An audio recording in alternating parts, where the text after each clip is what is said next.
dan At-Thaqafah kedatangan Ad-Dhaiful Kabiril Muhtaram, yaitu mantan Gubernur DKI Bapak Dr. Haji Anies Rashid Baswedan, cucu dari seorang pahlawan nasional yaitu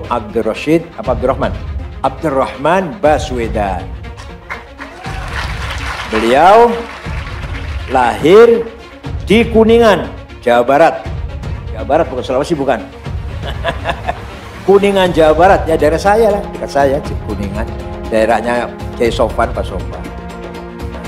Beliau yang berangkat ke negara Mesir membawa misi kemerdekaan Indonesia. Dialah yang berangkat ke Mesir. Ke Saudi nggak? Saudi juga, istilahnya. Saudi belum lahir ya.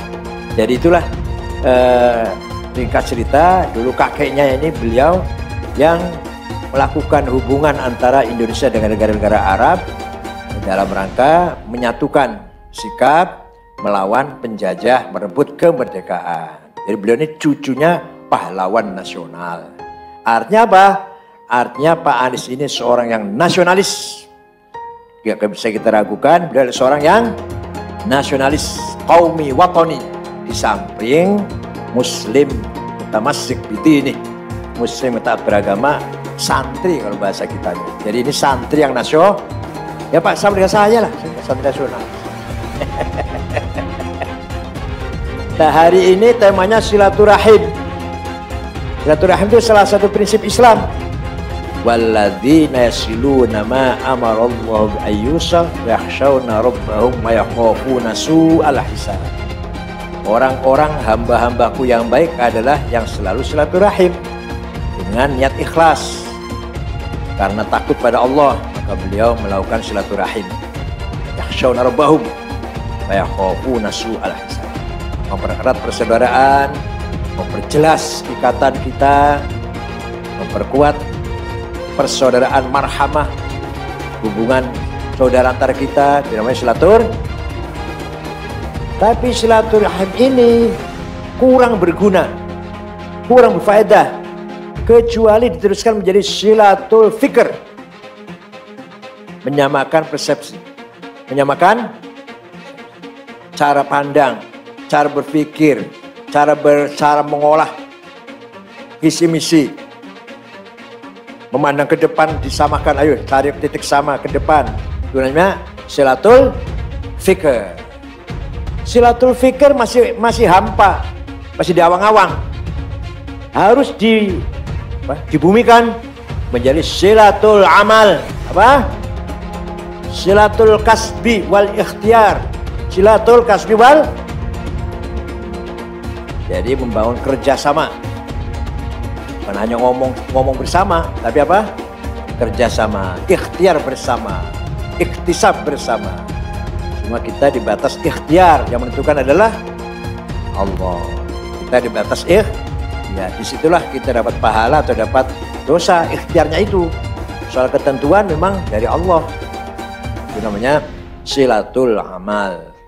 Puncaknya silaturahim adalah silatul ruh, as-silah ar-ruhaniyah, hubungan spiritual. Yang paling puncak itu. Presiden Republik Indonesia diberikan kemudahan, diberikan keringanan, dibukakan pintu-pintu penyelesaian dalam menghadapi masalah pandemi dan dampaknya. Dan insya Allah bersama-sama bangsa dan negara ini melewati masa sulit, dan insya Allah para pemimpinnya, Bapak Presiden, Wakil Presiden, dan semua kita diberikan kesehatan sehingga lewat dari masa ini dan menorehkan babak baru dalam perjalanan sejarah Indonesia. Said Akil tak masalah bila Anies Baswedan dekati NU cari cawapres. Dikutip di Jakarta, Ketua DPP Partai Nasdem Effendi Choiri atau Gus Coy mengaku memiliki pertimbangan sendiri soal calon wakil presiden untuk Anies Baswedan dari kalangan NU. Mantan Ketua Umum PBNU Kiai Haji Said Akil Sirot merasa tak masalah jika Anies mencoba mendekati kalangan PBNU. Ya boleh-boleh saja, masa nggak boleh? Mau dekat siapa, kata Said Akil kepada wartawan di Hotel Royal Kuningan, Jakarta Selatan, Sabtu 25 Maret. Said Akil tak banyak komentar terkait isu cawapres Anies Baswedan dari kalangan NU. Menurutnya tak ada masalah jika Anies dekat tokoh-tokoh di PBNU. Itu masalah politik, saya nggak bisa jawab, ujar Said saat ditanya apakah dirinya setuju cawapres Anies dari kalangan PBNU. Sebelumnya, Ketua DPP Partai Nasdem Effendi Choiri atau Gus Coy berbicara soal calon wakil presiden untuk Anies Baswedan ke depannya. Gus Coy menilai semua usulan ditampung untuk kemudian dipilih yang terbaik. Nggak apa-apa, Demokrat dorong AHY, PKS aher. Semua usulan kan harus ditampung, dibicarakan bersama, dan ujungnya siapapun harus diterima asal memang cawapresnya itu bisa mendongkrak suara, kata Gus Coy kepada wartawan Kamis 12 Januari lalu. Gus Coy menilai saat ini belum ada nama khusus yang pasti bakal mendampingi Anies Baswedan di pemilu 2024. Hanya saja, ia memiliki pertimbangan sendiri dengan beberapa nama dari kalangan NU.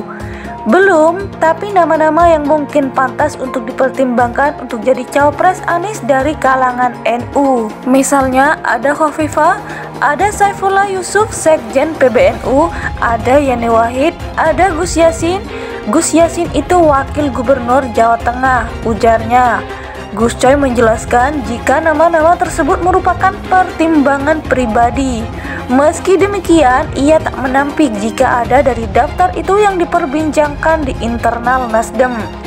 Ini wacana bebas, saya yang berwacana ini. Di dalam Nasdemnya dari nama itu ada juga yang disebut. Cuma saya menambahkan, tutur Gus Coy, kalau dari teknokrat ada Ilham Habibie. Jadi Ilham Habibie itu menarik juga kan? Ini anaknya Habibie, kan intelektual luar biasa itu. Itu menurut saya perlu juga diwacanakan ke publik. Nanti bagaimana respon publik kan begitu. Lanjutnya, ia belum mengetahui pembahasan di internal seperti apa. Hanya menurut Gus Coy, pengurus menyuguhkan cawapres dari kalangan NU yang belum berpolitik praktis seperti Khofifah, Saiful Yusuf, Yeni Wahid hingga Gus Yassin. Kalau obrolan di pengurus Nasdem ya, level-level bawah, level menengah, sampai level atas ya intinya antara lain ya dari lingkungan NU, imbuhnya, kata Gus Coy kepada wartawan Kamis 12 Januari lalu. Gus Coy menilai saat ini belum ada nama khusus yang pasti bakal mendampingi Anies Baswedan di pemilu 2024. Hanya saja, ia memiliki pertimbangan sendiri dengan beberapa nama dari kalangan NU. Belum, tapi nama-nama yang mungkin pantas untuk dipertimbangkan untuk jadi cawapres Anies dari kalangan NU.